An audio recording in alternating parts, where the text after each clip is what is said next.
Hello, welcome back to Volunteer Connection, Training, and Learning. My name's Nate, Engagement Specialist for the American Red Cross of Idaho and Montana. Let's jump on in and start today's learning session. So today we're going to be going over what the exchange is and what edge is.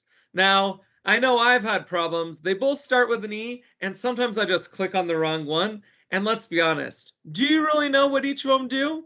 Well, let's jump right in. I'd like to start out with the exchange. The exchange is that hub that you can go to, lots of different information. It has Red Cross items in it. So let's go ahead and click on the exchange. The exchange, it is going to take a little bit to load.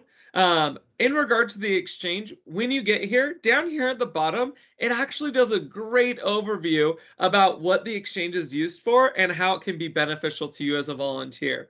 I definitely recommend you going over these.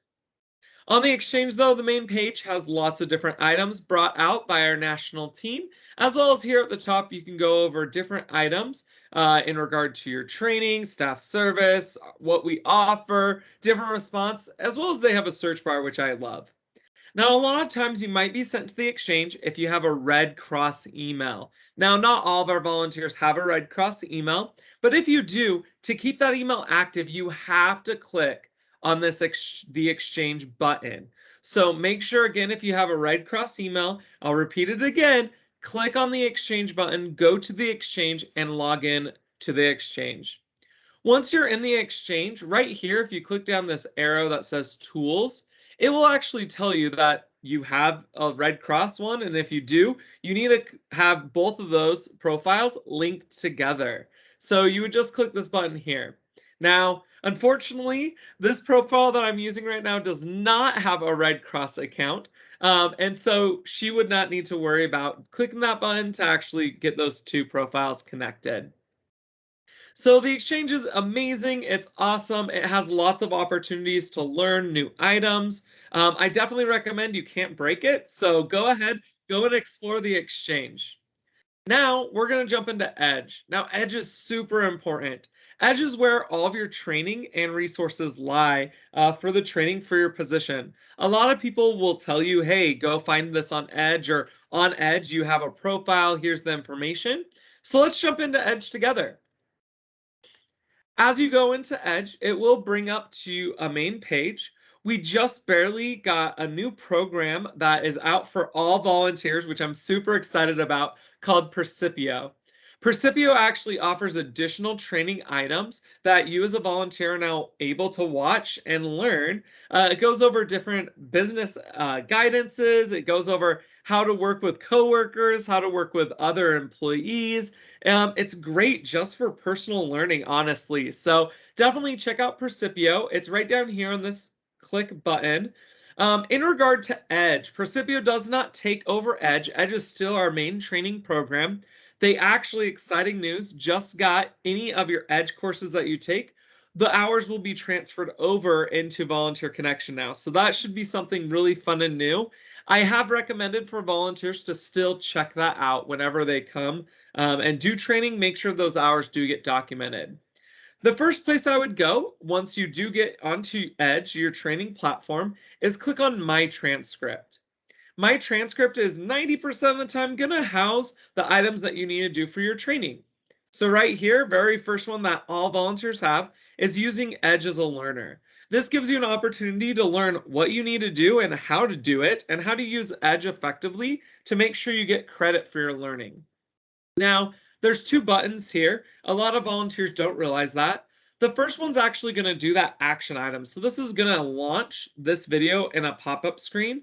If you click on the arrow beside it, you can actually view the training details as well. So let's go ahead and view training details.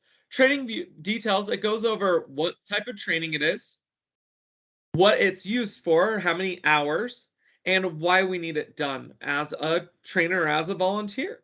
The information that is provided is awesome. You can go and review it.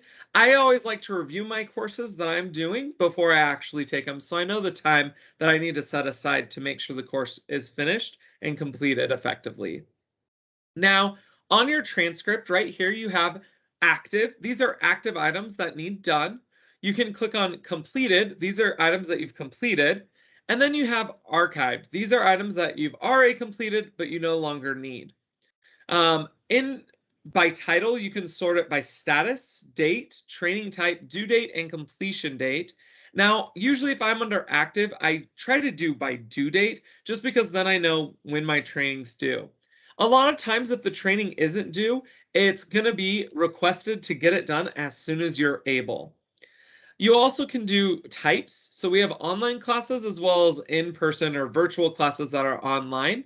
So those also would show up here for you to select. Now, let's say I'm searching. I just became a new volunteer and they have not added my classes. You're able to also search for classes. So right here, I'm going to search, let's do disaster. So as I search for disaster, these are different courses that come up.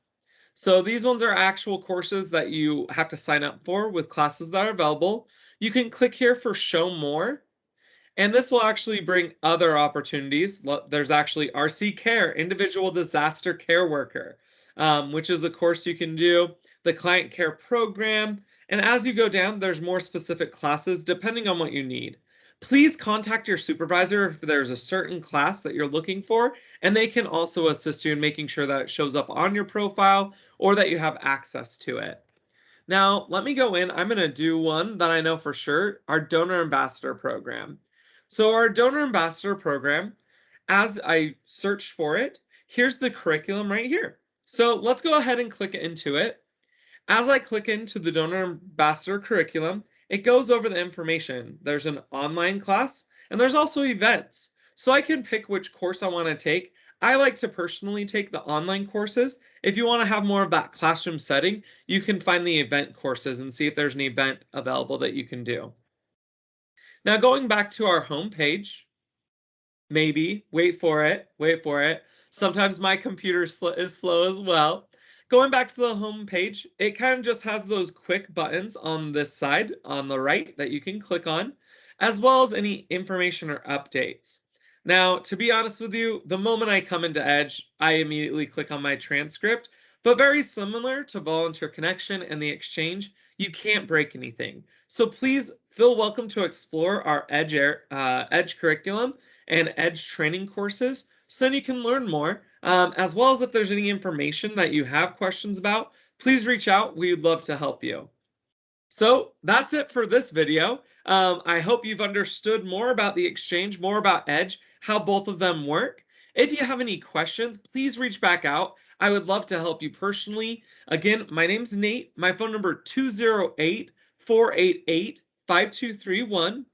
Or you also are welcome to contact me via email at IDMT, that's for Idaho, Montana, IDMT.vol for volunteers, so .v as in Victor, O-L as in Lima, at redcross.org. So again, that's idmt.vol at redcross.org. Thank you so much, and you have a wonderful day. Talk to you later. Bye-bye.